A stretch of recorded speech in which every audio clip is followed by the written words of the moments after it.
short and sweet as requested by the organisers. Thank you to the Palestinian Christians in Australia Network for your kind invitation and for your warm welcome this evening. One thing you won't hear in an introduction about me is an ethnic and cultural background, which includes, there's a reason why I'm sharing this, it includes Iran, Egypt, India, and Waziristan, which is the border of Pakistan and Afghanistan. To add to my fruit salad, I was born in London, grew up in a Muslim family, turned to Christ a decade ago.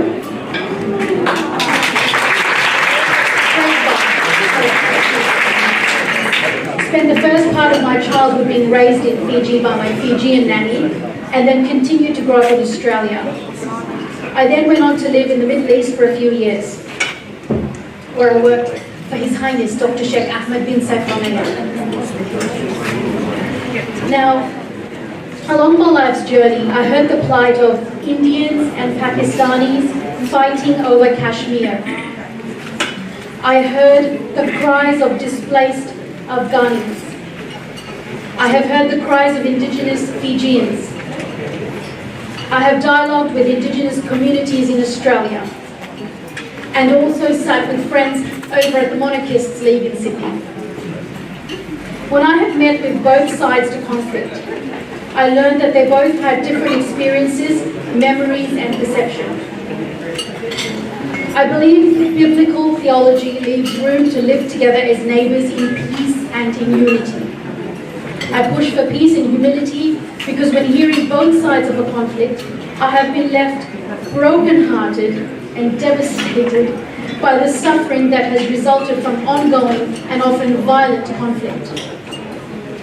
I believe that any violence against civilians, whether carried out militarily or through guerrilla tactics, is illegal under international law, damages prospects for peace, and should be stopped immediately.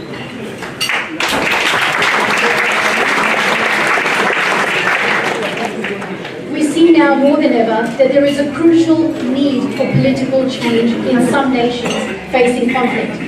However, I believe that our deepest work for peace is based on what happens on the grassroots level of relationships. And we as individual Christians or small communities of faith are positioned perfectly to make a difference because the world needs peacemakers. One of those ways is to celebrate the diversity of culture, and I heartily commend the Palestinian Christians in Australia Network for this evening's insight into beautiful, vibrant and uplifting culture, and I wish you absolute peace and love. On that note, may I call upon the President of the PCiA, please.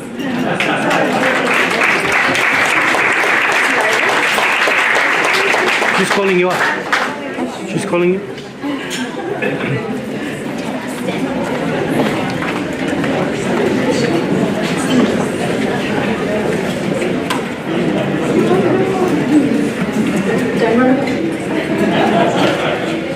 Ms. Susan Wahab, from one inspiring and aspiring change maker to another, thank you and to your team for your peacemaking efforts through celebration of culture this evening. On behalf of everybody here, thank you.